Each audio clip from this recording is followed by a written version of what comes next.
주님은 다시 사람들을 피하여 숨으셨습니다. 이것으로 주님은 일반 대중을 대상으로 하는 공적 사역을 종료하셨습니다. 주님은 이제 13장부터 특히 13장 17장에서 일반인들이 아니라 자기 사람들, 즉 그의 사도들하고만 계시다가 18장에 이르러 체포되시어 재판을 받으시고 이후로 십자가에 못 박히십니다. 이제 아마 내년부터는 주의 사역의 클라이막스를 여러분 이제 접하게 될 것 같습니다. 그동안은 십자가로 가는 여정이었다면 이제 십자가를 중심으로 하는 사역이 소개될 것입니다. 이 핵심적인 사역에는 일반 사람들이 필요한 것이 아니라 핵심 제자들만 필요하다. 그 핵심 제자가 누구냐면 70인 제자도 아니고 12사도들이다. 그래서 13장부터는 주님은 이제 12사도들하고만의 대화, 그들과의 동행, 그들과의 사역들이 소개되고 있습니다. 그런데 오늘 좀 다뤄야 될 것이 12장 36절이 그리스도의 공생의 마지막을 표시하는 것이라면 37절부터 나머지 부분들은 도대체가 어떻게 이해해야 되는 겁니까? 왜 기록했습니까? 바로 십자가 사역으로 소개하면 될 터인데 12장 마지막 부분은 지금까지 많은 오해와 또 논쟁의 대상이었습니다. 분명히 44절부터는 예수께서 외쳐 이르시되라고 말씀합니다. 44절 보세요. 그렇게 되어 있죠? 예? 그렇게 되어 있죠? 예. 사람들을 피해 숨으셨는데 언제 어떻게 다시 나타나 외쳤다는 것입니까? 36절에서 숨으셨다고 그랬잖아요. 그죠? 그런데 다시 44절에 외쳤다는 겁니다. 이 문제에 대해서 스코틀랜드를 대표하는 성경 주석가죠. 존 브라운 이렇게 이야기합니다. 제가 각색을 좀 했어요. 주님의 공생의 이야기는 끝났다. 12장 36절에서 종결되었다. 예수의 공적인 행동을 상연한 영화가 막이 내리고 있다. 여기서 순환 바로 직전의 친구들과의 사적인 이야기가 추가 기록되었습니다. 복음서 저자는 사랑이 넘치는 구속자께서 최후의 떠나심을 맞기 전에 우리의 관심을 그 신실한 제자들에게 쏠리게 하시고 그 제자들과 나누신 숭고하고 위로가 되는 대화에 귀를 기울이게 합니다. 말하자면 복음서 기자는 사도 요한은 주님의 십자가 사건 전에 그 따뜻했던 주님과 제자들의 대화를 회고하고 있다. 하나의 회고록이다. 그렇게 해석을 한다는 것입니다. 그리고 주님이 전한 복음이 그 백성들에게 끼친 영향에 대하여 기록하고 있다. 이에 대해서 저는 한마디로 사도 요한은 여기서 그리스도 이적과 그의 가르침을 재차 언급하고 공생애를 통한 주의 사역이 끼친 결과에 대해 간략하지만 포괄적인 객관을 제시합니다.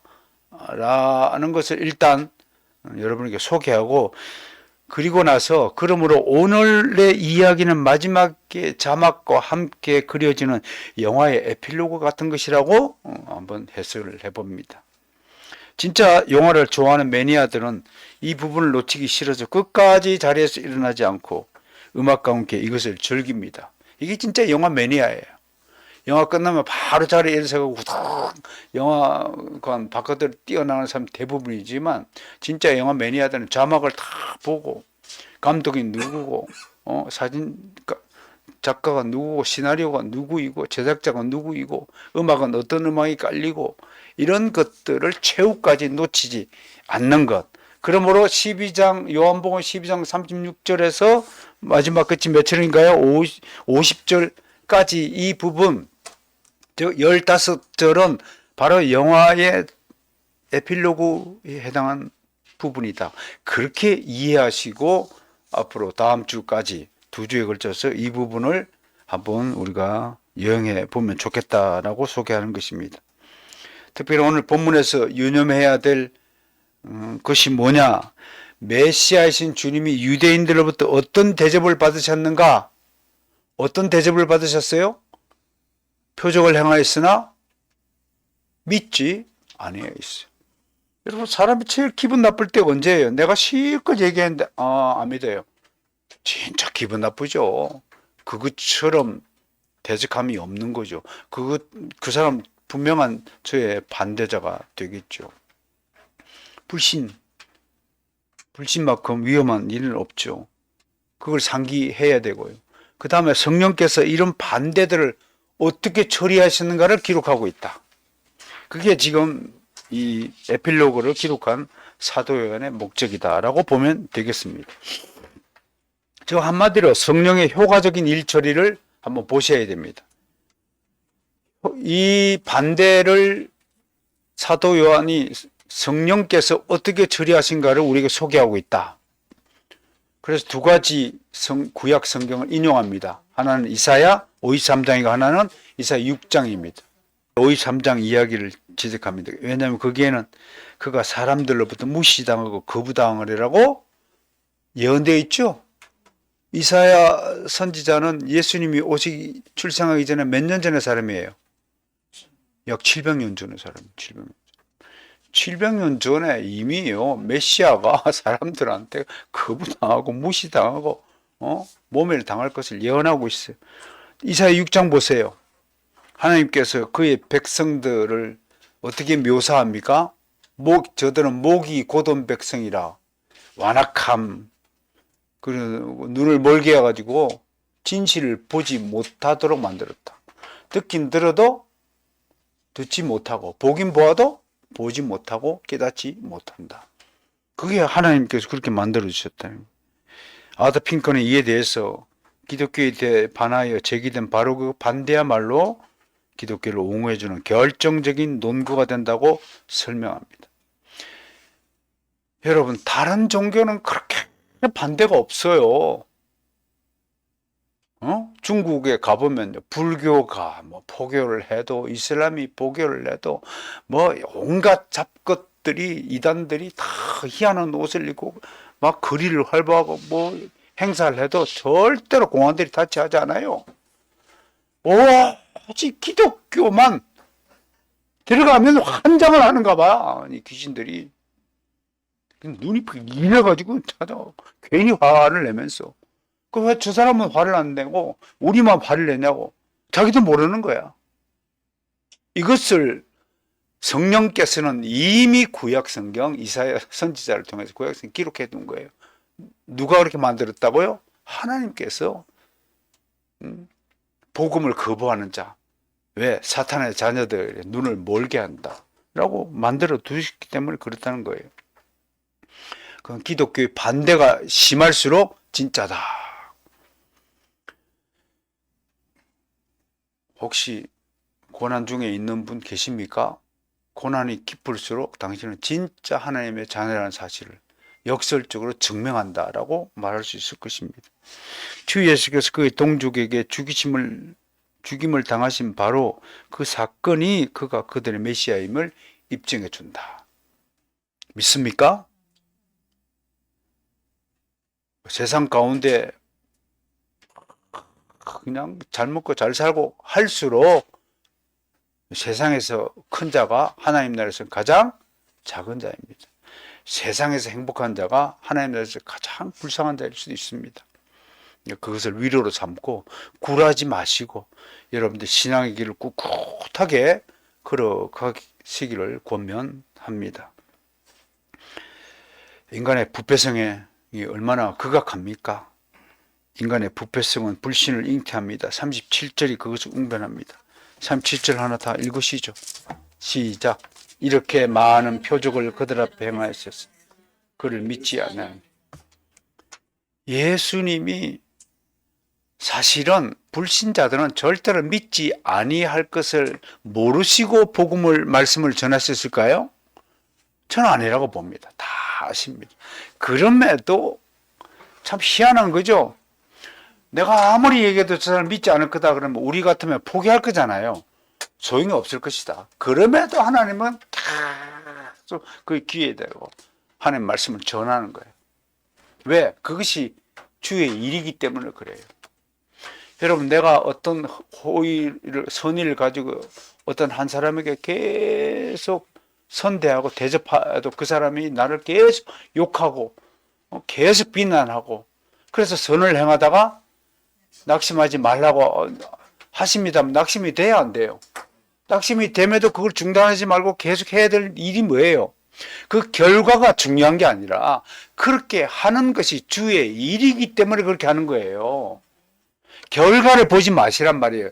그리스도인은 그 일의 결과를 보는 사람이 아니에요. 결과가 흥하든 망하든 그건 중요한 게 아니에요. 그냥 하는 거예요. 그냥 숨을 쉬게 되면 그 결과가 무엇인지 그걸 생각하고 숨 쉬는 사람이 있나요? 그냥 숨 쉬는 거예요. 살아있기 때문에 숨 쉬는 거예요.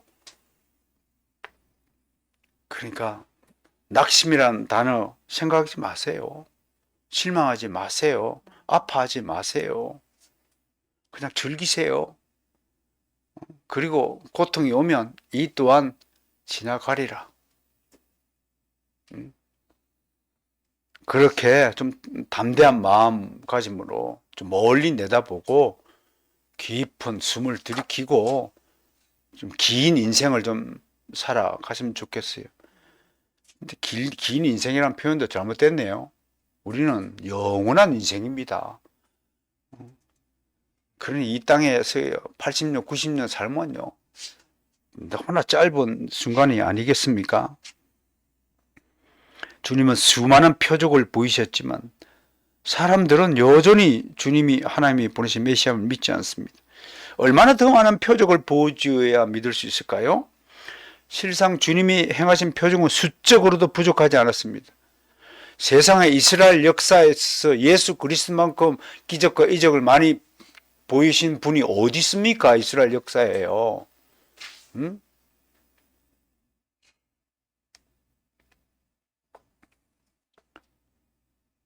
허모시가 여기 가까운 무슨 궁을 차는 허모시 자기보다도 더 기적을 많이 일으킨 장본인은 없다면서 그렇게 미혹을 한다고 합니다.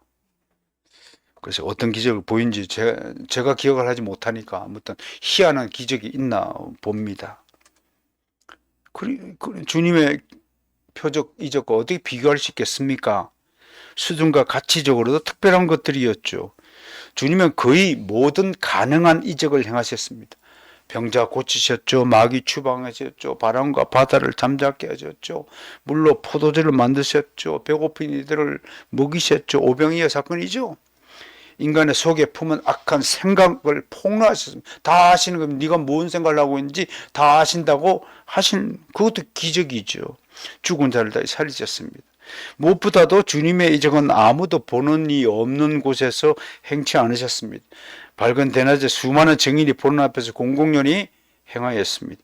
그럼에도 대다수 백성은 그를 믿지 아니하였습니다. 부패한 인간은 그 어떤 증거를 내밀어도 불신과 의심이라는 질병의 썬뿌리를 꺼내지 못합니다. 그들의 완악한 마음은 전혀 변명할 여지가 없습니다. 주님의 가르침을 직접 듣고 가르침을 받고 이적을 목격한 자들은 의심 없이 그가 하나님이 보내신 그들의 메시아요 구세주임을 인정하고 영접해야 되었습니다. 지난주에도 한번 소개했죠. 영국 성공의 주교였던 제이시 라일은 이렇게 논평했습니다. 실망하지 말라는 뜻에서 이렇게 말씀했습니다. 주님도 복음을 전할 때 믿지 않는 사람이 있었는데 우리 같은 사람이 복음을 전했는데 안 믿는다고 실망하지 말라 그런 뜻으로 이런 말씀을 했어요. 우리는 오늘날의 불신과 무관심에 만연하며 놀라서는 안 된다. 그것은 인간의 부패성과 타락성을 입증해주는 증거 중 하나일 뿐이다. 성경을 좀 더 주의 깊게 읽고 그 내용을 좀 더 신중하게 상고해보라. 그리스도께서 이적을 행하시고 설교하실 때조차도 여전히 마음을 움직이지 않는 자들이 그의 청중 중에 아주 많았다. 하물며 현대의 설교를 듣는 청중들이 여전히 믿지 않는 경우가 허다하다 해서 우리가 놀라야 하겠는가? 제자는 그 주인보다 결코 크지 않다. 진리를 말하고 증언해 보라. 사람들은 믿지 않아야 할 것이다. 인간의 완악한 불신은 성경이 참되다는 간접적인 증거다. 거꾸로 생각해 보세요. 내가 막 열심히 성경 이야기를 하고 복음을 전해 안 믿는다. 그럼 여러분들이 참이에요. 여러분들이 진짜 하나님의 자녀라는 사실을. 여러분들이 세상 사람이면 그래? 내가 한번 믿어볼게. 그럴 가능성이 많다는 거예요. 거꾸로. 우리가 그리스도의 자녀이기 때문에 안 믿는 거예요. 그리스도의 자녀나 신분 때문에 내 입에서 나오는 말이 어떤 것이든 안 믿는 거예요. 사기꾼의 말은 그렇게 잘 믿으면서 말이죠. 이게 인간의 부편, 특성이라는 거. 지금 얘기하는 거예요. 라헬의 말대로 이러한 불신은 성경이 증언하는 그대로입니다. 성령님은 38절에서 요한복음 저자를 통해 이사야 선지자가 한 말을 보라고 조언합니다. 유대인들은 신기하게도 이사야의 예언을 성취시켰죠. 그들이 알지 못하는 사이에 그 일이 이루어졌습니다. 아더 핑크는 이것을 하나님의 역순의 섭리를 설명합니다. 즉 그들은 믿지 않아야했다. 그 결과로 이사야의 말씀이 성취되었다. 유대인들이 믿지 않으니까 이사야 선지자의 말 성취가 된 거예요. 또 거꾸로도 볼 수 있어요. 하나님이 그렇게 믿지 않도록 만들어 주셨기 때문에 유대인이 믿지 않은 거예요. 이리로 가나 저리로 가나 결론은 불신이에요. 믿지 않을 자들은 믿지 못하게 되는 거예요. 하나님은 죄인을 알고 믿지 못하게 할 목적으로 어떤 권능을 사용하지 않으십니다. 하나님은 그를 내버려 두시면 그는 결코 믿지 않았습니다. 여러분 참 신기하죠? 이런 기독교 교리적인 설명을 잘 이해하셔야 됩니다. 우리가 아무리 복음을 전해도 믿지 않을 자는 믿지 않습니다. 그런데 또 다른 측면에서는 그래서 우리가 복음을 전하지 않으면 영원히 그도 믿지 않습니다. 이래도 믿지 않고 저래도 믿지 않지만 그럼에도 주님은 복음을 전하라고 얘기해요. 무슨 뜻입니까? 그 일이 주님의 일이기 때문에 복음을 전하라고 하는 거예요. 왜? 믿든 믿지 않던 그 결과 때문이 아니라 내가 주의 일을 담당함으로써 하늘에서 상이 크다라고 약속했어요. 그랬더니 그럼 죽고 나서 상 받으면 뭐예요? 이 땅에 상 좀 받아야죠. 그 하늘은 죽고 난 뒤를 말하는 것이 아니라 하나님의 복이 지금이든 나중이든 1년 뒤든 3년 뒤든 그건 하나님이 결정하신 문제예요. 그건 하나님의 때가 이르면 반드시 복이 성취가 된다는 것을 믿으시기 바랍니다. 그러니 선을 행하다가 낙심치 마십시오. 여러분들 선행은 반드시 하나님의 상급으로 이어집니다. 그 상급이 얼마나 기똥찬지 상상해 보십시오. 제가 받은 주차의 축복 같은 상급만이 상급이 아니에요, 여러분. 마트에서 홀이 지어지는 상급이 주어질지 상상해 보세요. 여러분들이 갑자기 없던 눈썹이 생긴다고 생각해 보세요. 여러분 우리가 상상할 수 있는 그 이상의 모든 상급이 주어진다는 것을 믿으시길 바랍니다. 그래서 39절에서 그들이 능히 믿지 못하는 것은 이 때문이니 곧 이사야가 다 일렀으되 한 것입니다. 물론 이것은 40절에 대비되는 말씀 금방 설명한 대로 39절은 유대인이 주를 거부한 결과로 하나님을 알아보는 눈이 없어진 것을 설명하지만 40절은 하나님이 그들을 그렇게 만드셨기 때문에 그들이 그렇게 행동했다라고 진술합니다. 상반되지만 이것이 하나로 일치가 된다. 그걸 이중상태라고 얘기하는 겁니다. 37절을 보면 그들을 믿지 않아했어요. 그러나 39절은 그들을 믿을 수가 없어요. 믿지 않아서 믿을 수가 없는 것과 믿을 수가 없어서 믿지 않은 것이 양방향, 쌍방향에서 동시에 진행된다는 거예요. 인간의 일과 하나님의 일이 서로 쌍방향에서 동시에 진행되다가 그래서 십자가에 하나로 탁 합쳐진다는 이 놀라운 기독교의 역설의 진리를 여러분들이 빨리 깨닫고 믿으시길 바랍니다. 이성적인 능력으로는 도저히 불가능한 모순된 논리이지만 믿음의 영역 안에서 이것이 십자가의 능력으로 하나로 합쳐진다는 것을 꼭 가슴에 새겨두시고 이것이 믿음의 일이라는 것. 그래서 지식의 일, 인간의 일, 세상의 논리, 이성적인 능력과 믿음의 일이 완전히 다르다는 것을 꼭 깨달아 주시기를 바랍니다. 드디어 악을 사랑한 마음은 끔찍한 수확을 거둘 것입니다. 이스라엘은 눈이 멀고 마음이 완악해졌습니다. 빛이 세상에 비추어졌고 어둠이 아니라 주님의 시간은 낮의 시간이라고 분명히 증언했습니다. 유대인들은 여전히 어둠 속에 거하고자 했습니다.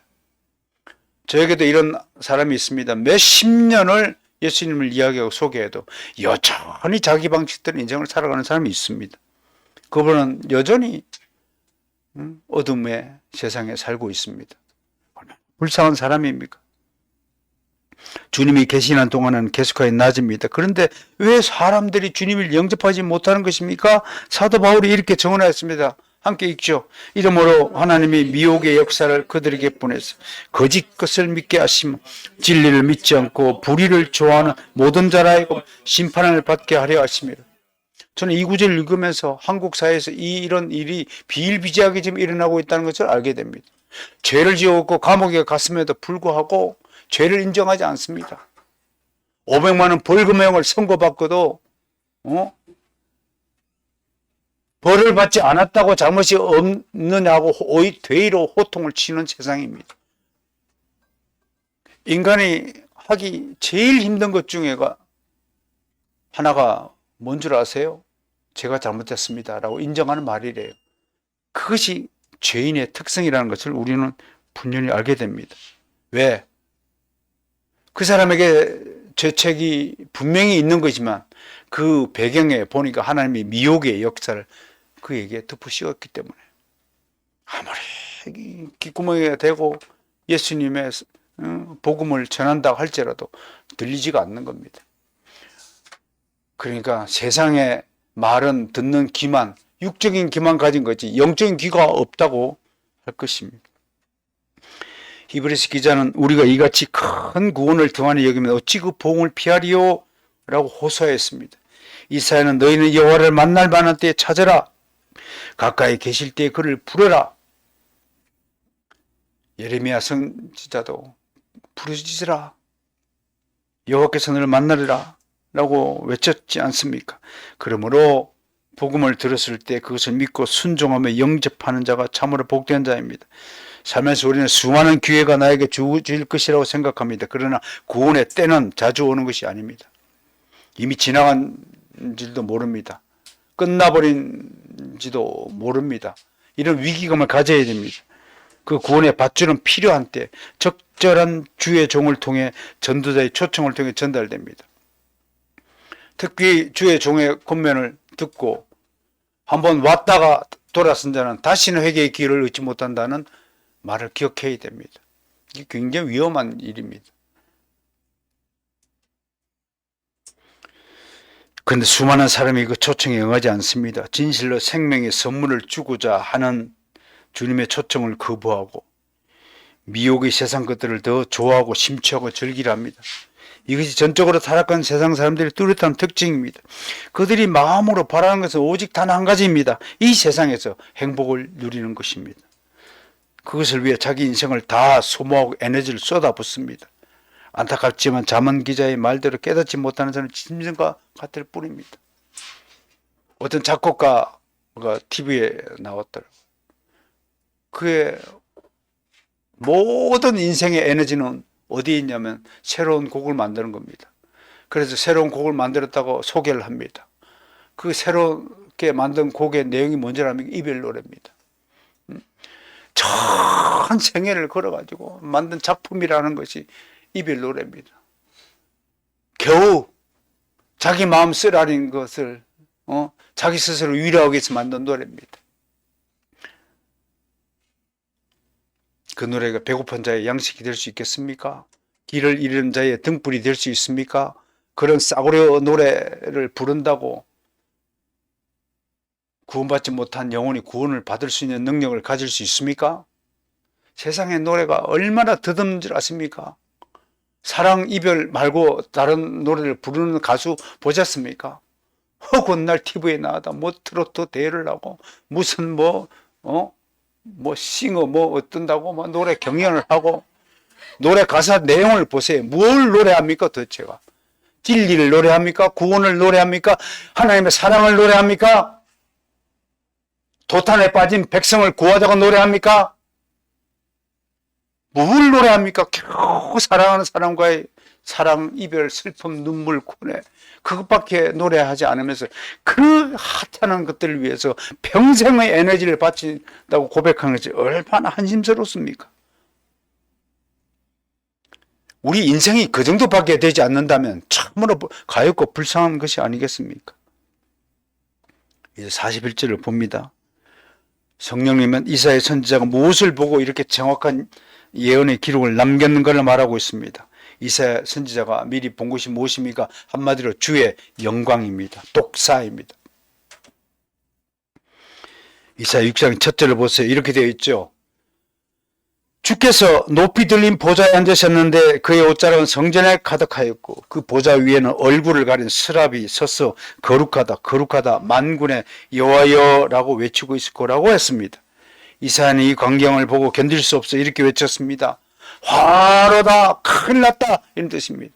나는 죽었다, 이런 고백입니다. 화로다, 망하게 되었다. 그때 불붙은 숯 하나를 제단에서 취하여 그의 입술에 대니 그 죄가 사해졌고 그는 드디어 하나님의 사자로 위임을 받았습니다.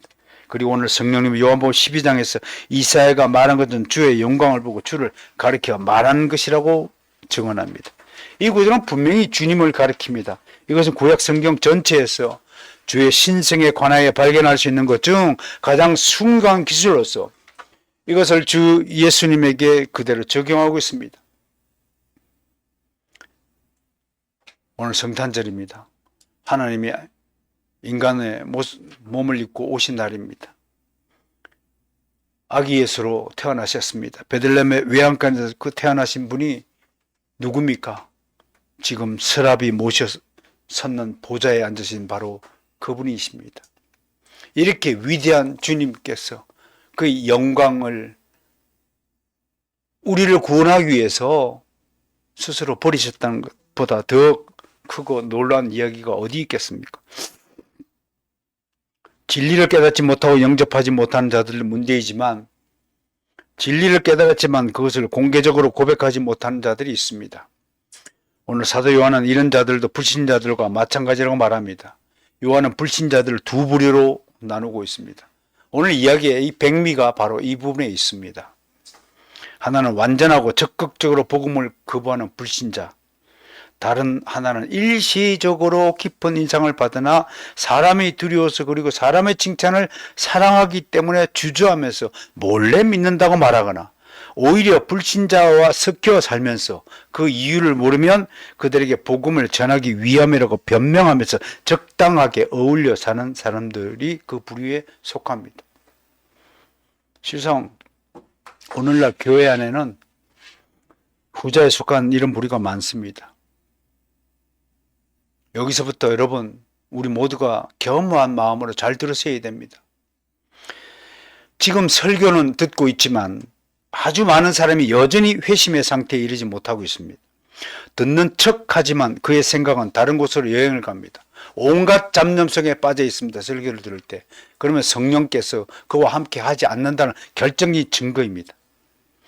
절대적인 권위에 순종하지 않고 회개를 요청하거나 말씀에 귀를 기울여라고 요청하면 자기 자존심을 건드렸다면 반항합니다.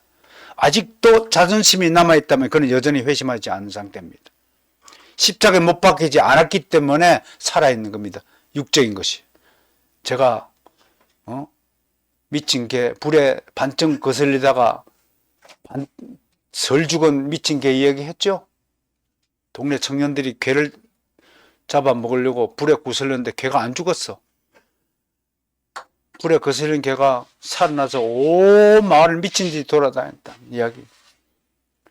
여러분, 설죽은 사람이 교회에서 가장 위험한 사람입니다. 놀라운 은혜의 말씀에도 전혀 감동이 없습니다. 모든 호소에 무감각합니다. 반면에 또 다른 한 부류는 우리를 어떨 때 헷갈리게 만드는 부류가 있어요.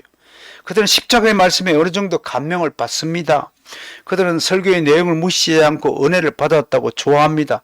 그러나 그 내용이 요구하는 것을 실천하지 않습니다. 따르지 않습니다. 마음으로는 따르는데 몸으로는 행동하지 않습니다. 그런 마음이 처음부터 없었던 거죠. 마음속에서 주님의 요구대로 사는 것을 억울해합니다. 나만 손해본다고 생각합니다. 대충 믿으면 되지 충성하는 것은 남들 보기에 광신자로 오해받는다고 염려하며 조심합니다. 교회에 미치면 꼭 뭔가 좀 이상한 평가를 받는 사람으로 여길까 봐 두려워합니다. 교회 생활에 열심히 하면 광신자라고 사람들이 욕을 한다는 것입니다. 41절에 기록된 부류가 바로 이와 같습니다. 그들은 나름대로 주님의 말씀과 가르침에 감동을 받았습니다. 그러나 그 사실이 드러나면 불이익을 받을까 봐 전전긍긍합니다. 분명한 것은 주님을 믿는다고 고백하지 않는 믿음은 구원에 이른 믿음이 아닙니다. 제가 매월 한 달씩 순교자의 소리를 잡지를 여러분에게 소개합니다. 주보 뒤에 그대로 씻습니다. 거기에 소개되는 사람들이 특징이 뭔지 아십니까? 자기의 믿음을 어떤 조건 환경 속에서도 굴하지 않고 나는 예수 믿는다고 고백하는 사람들이라는 것입니다. 그래서 가족이 죽고 남편이 죽고 자식이 끌려가서 매질을 당하고 감옥에 갇히고 추방을 당하는 한이 있더라도 그들은 끝까지 나는 그리스도를 믿는다고 고백하는 사람들이라는 것입니다. 과연 우리 가운데 이만한 믿음을 가진 사람을 볼 수 있을까요? 그들은 분명히 우리보다 지식, 학력 수준이 낮은 사람들입니다. 그들은 분명히 우리보다 가난한 사람들입니다.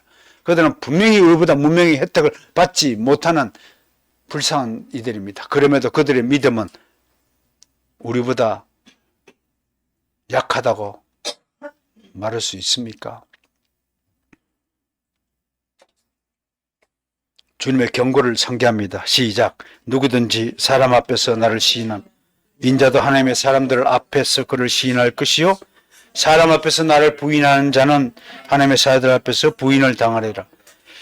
내가 만일 내 입으로 예수를 주로 시인하며 또 하나님께서 그를 죽은 자 가운데서 살리실 것을 내 마음에 믿으면 구원을 받으리라. 오늘 말씀 해조지하겠습니다. 머리로는 이해하면서도 마음은 여전히 회심하지 않은 이 유대인들은 종교 당국자들을 두려워하였습니다. 이에 대해 성령님의 43절을 통해서 이들이 사람의 영광을 하나님의 영광보다 더 사랑했다라고 증언합니다. 주의 일, 교회의 일, 복음의 일 이런 해도 되고 안 해도 되고 선택사항이면서 세상의 일은 철저히 수행하는 우리의 모습을 보면서 다시 한번 우리 스스로를 한번 되돌아볼 필요가 있습니다. 이 사람들 43절에 소개된 이 유대인들 그들은 자신들이 주를 믿는다는 이유로 핍박을 받거나 손해를 보는 것을 원치 않습니다. 이들의 후예들은 지금도 수두룩합니다. 한국 교회 안에 수두룩합니다. 이걸 고상족이라 하는 겁니다. 고상하게 교회에 다니는 자들입니다. 다시 한번 강조합니다. 고상하게 교회에 다니는 사람들.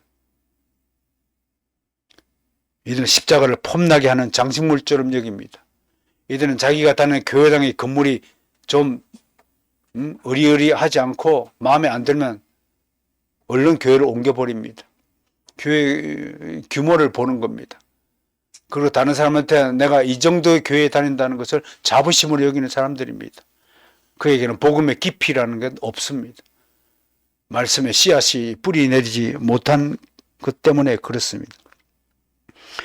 그들은 하나님의 칭찬보다는 죄인들의 사랑을 더 바랍니다. 아더 핑크는 여기서 우리에게 소리를 칩니다.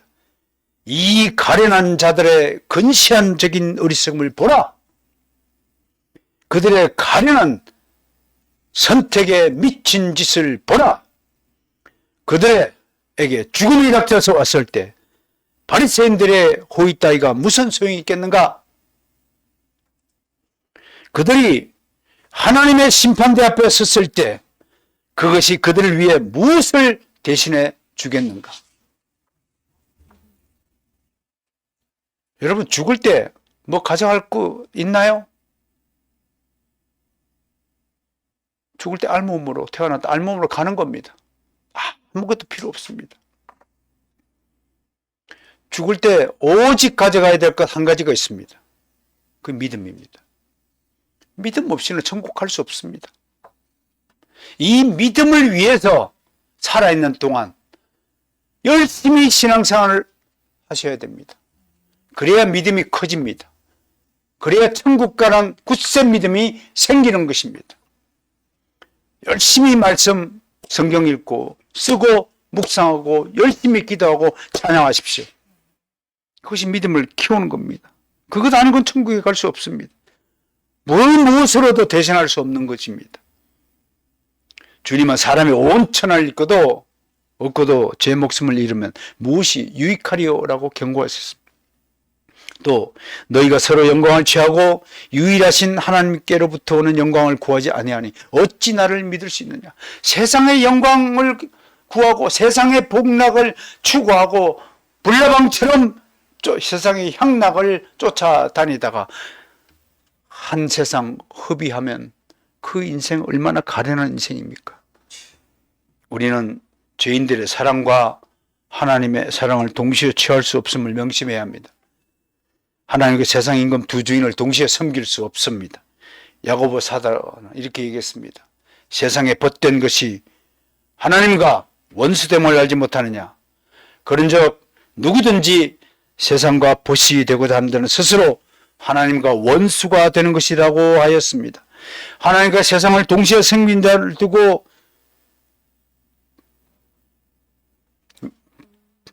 윌슨 토저 목사는 가련한 잡종, 박쥐 같은 존재라고 질타했습니다. 오늘 주께서 세상에 오신 날 기념하면서 우리 모두 같은 믿음과 같은 입술로 주님에 대한 신앙을 고백합니다. 시작. 주는 그리스도시요 살아계신 하나님의 아들입니다. 아멘.